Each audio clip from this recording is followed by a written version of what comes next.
Two very different takes, isn't it? Biden there essentially accusing Trump of a dog whistle and, you know, trying to undercut that message, Mick, that there is a real problem with immigration. But the numbers tell the story there, isn't it? These two messages will speak to different parts of the country.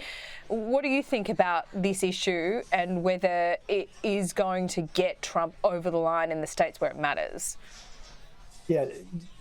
Inflation is still going to be the number one issue. The economy is typically the number one issue in the elections here. There's no question about that.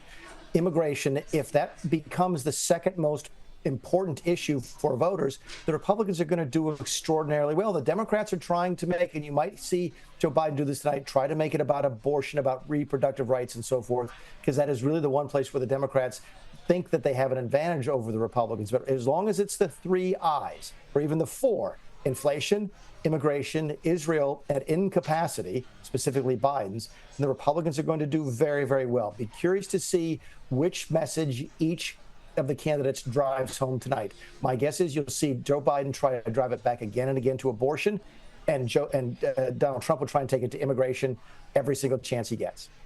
Where's abortion a red-hot issue at the moment still, Mick?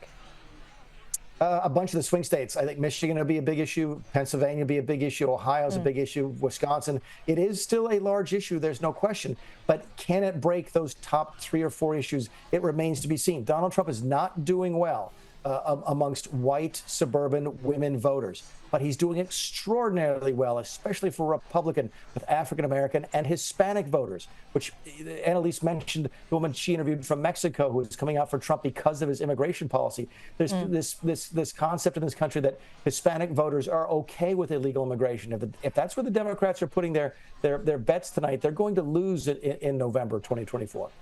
All right, let's talk numbers now and seats, because really this is going to come down to 1 or 2. There's 6 or 7 in play. Annalise, I'm not going to put you on the spot like I did Paul Murray and ask you for a prediction, but if Trump wins, where does he win? Yeah, look, that's an interesting question. I think Georgia is going to be one of the most, if not the most important states in this. But when it comes down to it, you have to look at electoral college numbers, in that Pennsylvania has a lot more in play and it's still a tight margin. I think Nevada could go Republican. Trump's policy around not taxing tips is going to put a lot of money back in people's pockets. Taxing tips is one of those things where people always fudge the numbers, because how do you really keep track of it, even when you're the IRS? But still, it costs them money. They have to declare income on it. I think Arizona could be interesting. I think that's another state where quietly they're losing votes on abortion.